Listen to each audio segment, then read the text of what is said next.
Assalamualaikum warahmatullahi wabarakatuh. Saya Dwi Anugrah Fitriani. Di sini saya akan menjelaskan mengenai pencemaran air dari limbah industri, yaitu analisis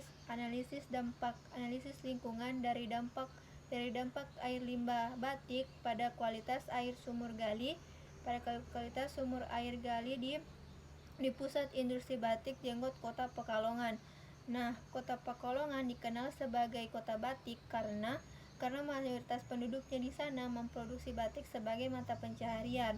Lalu polusi yang dapat disebabkan yaitu polusi dari zat pewarnanya. Nah, zat pewarnanya itu banyak mengandung zat pewarna sintetis karena harganya yang relatif murah dibandingkan dengan pewarna alami, dan kegiatan yang dilakukan industri tersebut dapat menjadi salah satu penyebab terjadinya pencemaran air atau tanah, dan akibatnya sekitar 73.878 meter kubik dibuang ke lingkungan tanpa melalui proses pengolahan limbah. Nah, metode yang digunakan dalam penelitian ini yaitu metode deskriptif analitik, yaitu dengan mengukur kualitas air limbah sebagai sumber pencemarnya, dan terutama pada logam berat kadmium, krom, dan timah timbal. Lalu hasil penelitiannya yaitu pada tabel pertama dapat dilihat bahwa tiap saluran memiliki skor atau nilai yang sama, dan hanya logam berat Pb yang di atas level maksimum standar kualitas lingkungan.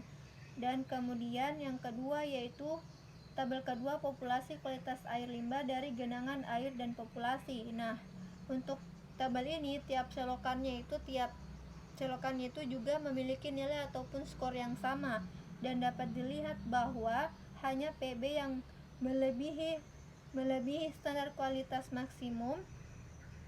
maksimumnya di tabel 2, yaitu kemudian tabel ketiga yaitu populasi kualitas air sumur gali di sekitar limbah batik. Nah, dapat dilihat pada tabel ini yaitu tiap genangan air memiliki 3 titik, yaitu sumur gali di bawah 10 meter, 10-15 meter, dan di atas 15 meter. Nah, hanya logam berat kadmium dan total kromnya itu di bawah atau berada di bawah level standar kualitas lingkungan yang ditentukan. Sedangkan logam Pb itu berada di atas level standar kualitas lingkungan yang disyaratkan ataupun yang ditentukan. Nah, hal ini menunjukkan bahwa air tersebut telah tercemar. Kemudian konstruksi sumur gali penduduk. Nah, dapat dilihat bahwa ada 16,1% dinding bagian luar mengalami kerusakan, 12,5% ditambah 5,4% menjadi 17,9% mengalami kerusakan pada dinding bagian dalam, dan 15,3% ditambah 4,5% itu menjadi 19,7% mengalami kerusakan pada lantai sumur. Lalu kondisi atau konstruksi yang tidak tepat itu dapat mempengaruhi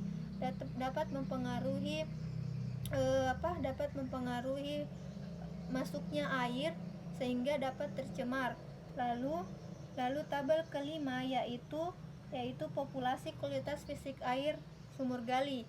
Nah, di sini dapat dilihat bahwa terdapat kondisi fisik yang tidak memenuhi standar, dan ada 3,6% yang air sumurnya itu berbau keruh, mengalami keruh. 3,6% air sumurnya itu keruh, 16,1% yang berbau, 9,8% yang berwarna, dan 10,7% yang mengalami atau memiliki rasa.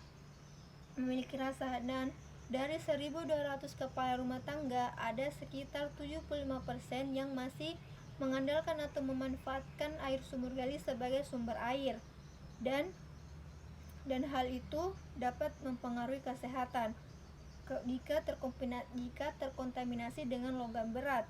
Lalu tabel ke-6 yaitu populasi pemanfaatan air sumur gali. Nah, mereka masih menggunakan air sumur sebagai keperluan sehari-hari seperti air minum, memasak, mencuci, mandi, dan ada juga yang tidak memiliki sumber air bersih yang lain.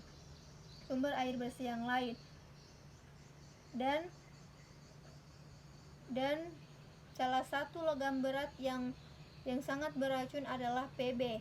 Dan dapat mempengaruhi kesehatan manusia. Contohnya itu seperti dapat merusak sistem saraf, dapat merusak ginjal dan sistem reproduksi serta gangguan lainnya.